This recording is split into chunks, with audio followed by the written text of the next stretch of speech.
जिंदगी की कीमत क्या है? हम आपको बताएंगे कि बुद्ध के नजरिए से हमारी जिंदगी की कीमत क्या है।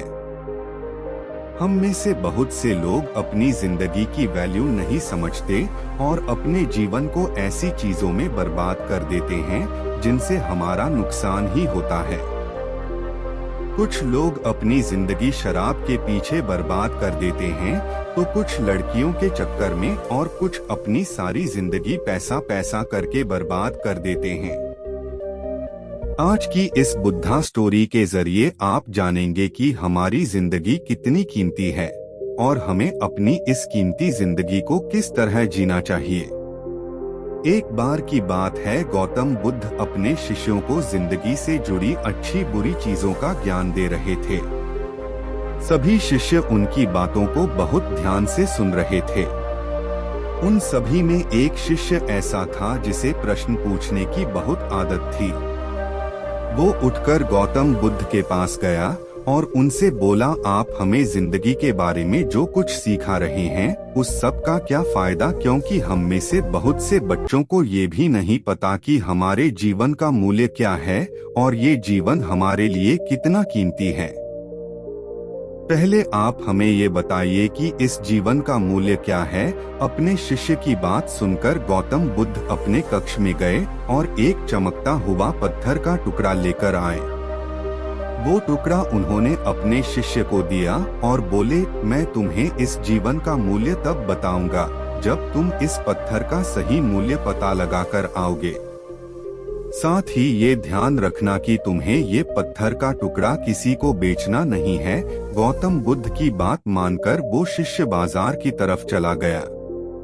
बाजार में सबसे पहले उसकी नजर एक फल बेचने वाले पर पड़ी और उसने वो पत्थर उस फल वाले को दिखाया और बोला, इस पत्थर के बदले आप मुझे कितने फल दे सकते हो?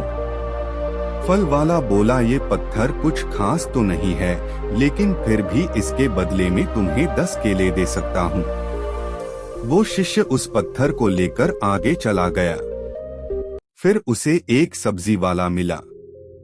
शिष्य ने उस सब्जी वाले से उस पत्थर की कीमत पूछी।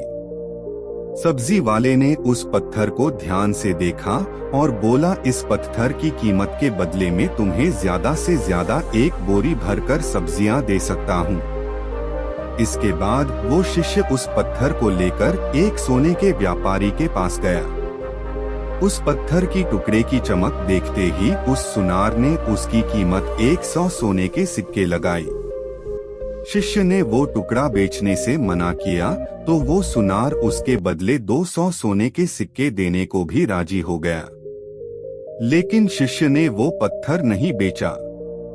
इसके बाद वो शिष्य एक हीरों के व्यापारी के पास गया और उनके सामने उसने वो पत्थर के टुकड़े को रख दिया।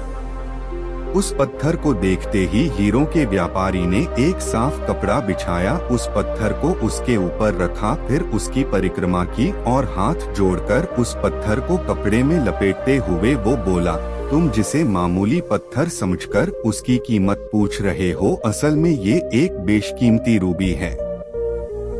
ऐसा रूबी हर किसी को नहीं मिलता।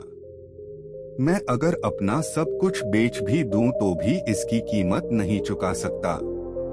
उस व्यापारी की बातें सुनकर वो शिष्य हैरान हो गया। वो दौड़ा दौड़ा सीधा बुद्ध के पास आया और उन्हें उसने जो कुछ भी बाजार में हुआ वो सब बताया। उसकी अचरज भरी बातें सुनकर गौतम बुद्ध बोले, तुम्हारे सवाल का जवाब इस रूबी की कीमत में ही छिपा है।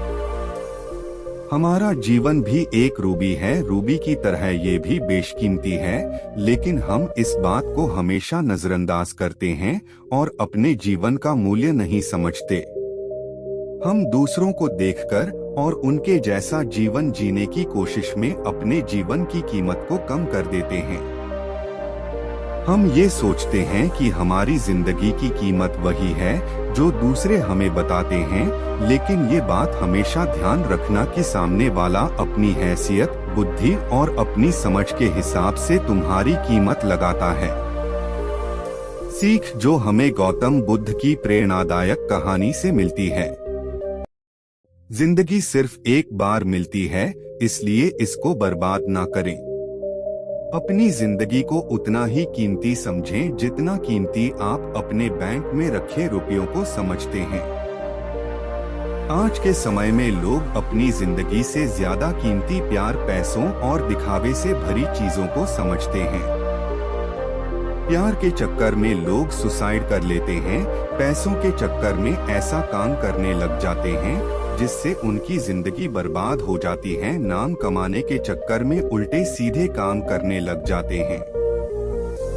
हमेशा याद रखें कि दिखावा करना जरूरी नहीं है।